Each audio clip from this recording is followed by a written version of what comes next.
Hello guys, this is for Sagittarius. Welcome dito sa aking channel, Sagittarius.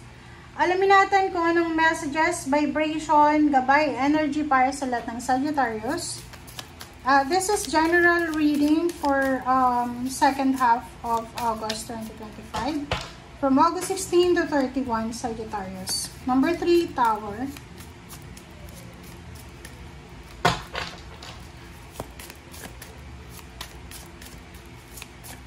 Okay. Second card natin, number 18. Oh, letting go to. Okay, Sagittarius. Comment down below if you are resonated.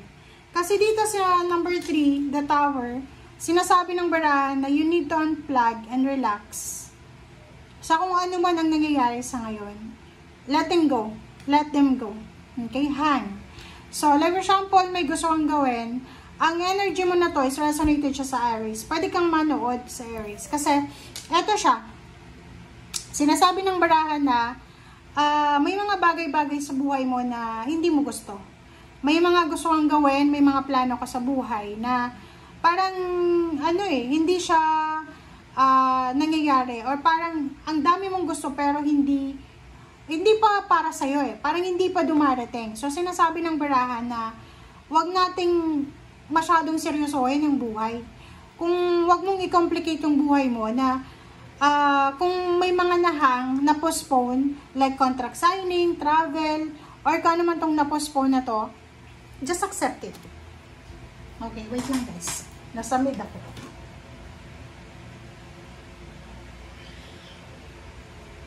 Okay.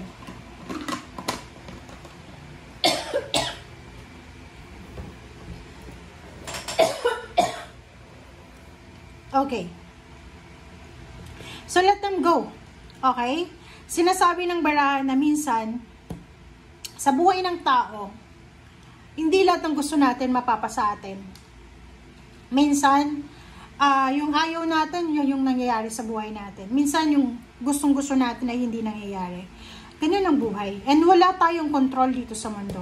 So, sinasabi ng barahan sa'yo, maybe you're expecting a travel, job or salary increase, money from August 16 to 31, maybe hindi siya darating. So, just let go, let God, let it flow. Okay? Mag-pray ka na lang kay God na sabihin mo na sana bigyan ka niya ng strength, ng energy, bigyan ka niya ng courage and confidence na matanggap kung ano yung dapat matanggap. Okay, Sagittarius.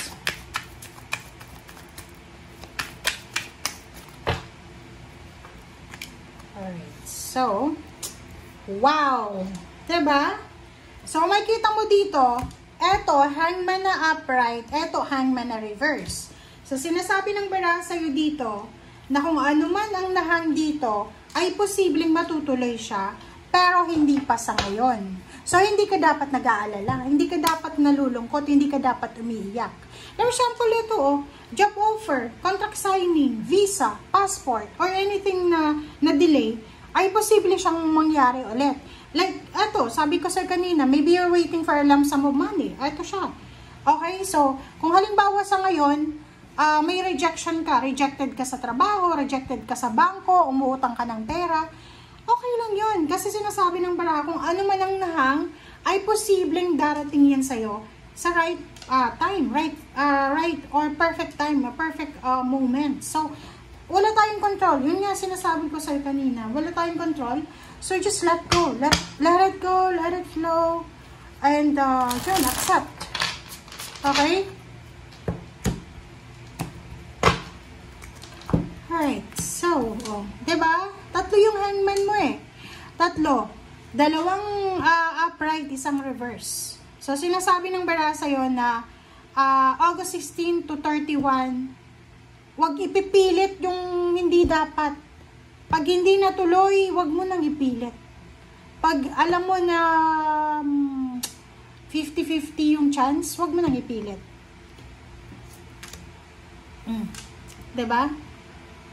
Posibleng makatanggap ka ng balita na hindi matutuloy yung pera, hindi matutuloy yung trabaho, hindi matutuloy yung negosyo, hindi matutuloy yung kung ano pa man yan. And sinasabi ng bara sa'yo dito na okay lang hindi yan matuloy. Huwag kang magpanik.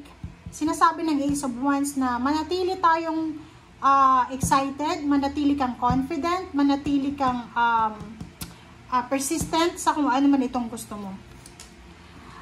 King of Wands, sa trabaho talaga to. Sinasabi ng bara sa'yo na maybe merong trabaho ka na gustong-gustong pasukan. Hindi siya matutuloy.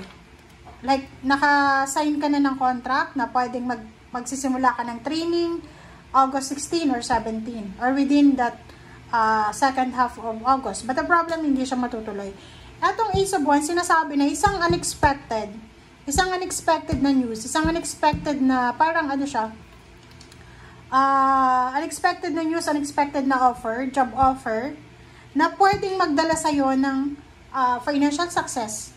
For example dito, yung hinihintay mo na disappointed ka na trabaho is you're earning like for example 9,000 and yung darating na trabaho sa'yo dito is 10,000. So lamang ng 1,000, diba? So huwag kang masyadong magpanik, huwag kang masyadong mag-alala. Okay? Okay. Nine of Swords and Knight of Cups. Eight of Cups.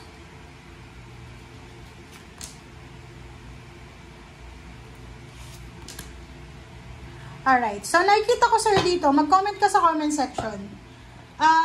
Posibleng mayroon kang relationship. It's either this is your past. Maybe may past relationship ka. Like, dati mong boyfriend or girlfriend. Dating asawa. And you're still parang meron ka pa rin mga bubog sa katawan mo.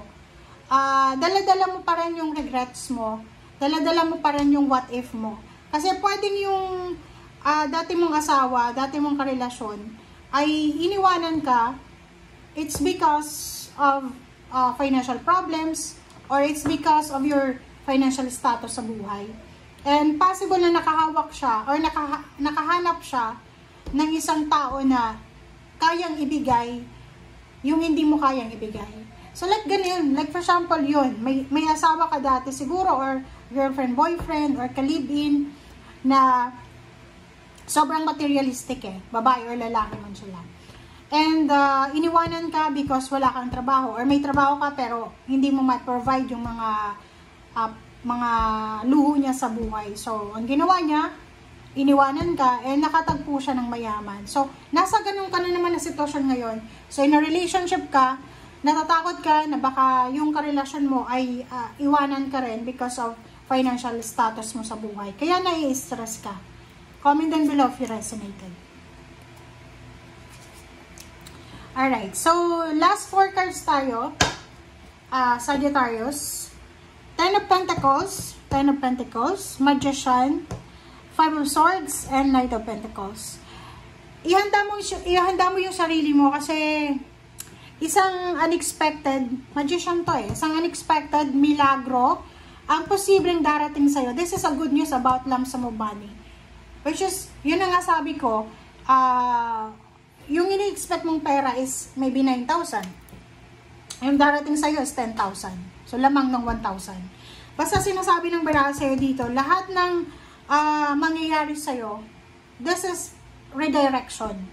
Okay? Huwag kang magalit sa Panginoon, huwag kang magalit sa sarili mo. Kasi lahat ng nangyayari sa buhay mo ay, kumbaga, inilalayo ka lang ng universe sa mga kapahamakan. Ten of Pentacles, Completion, 10-10, Magician, Miracle, sinasabi ng barahan na huwag mong i-give up kung ano man tong gusto mo. Kasi, from the time na give up mo na siya, hindi mo na siya makukuha. Knight of Pentacles, sinasabi ng barahan na maraming opportunities, maraming possibilities, maraming chances, options, choices ka na pwedeng makuha in the near future na pwede mong pagkakitaan. Like, halimbawa sa ngayon, gusto mong magnegosyo pero wala kang kapital. Or maybe gusto mong mag-apply ng trabaho pero kulang ka sa experience, wala kang diploma, or kano pa man. But in the near future, sinasabi ng bara, isang, parang unexpected. Maybe mananalo ka sa loto.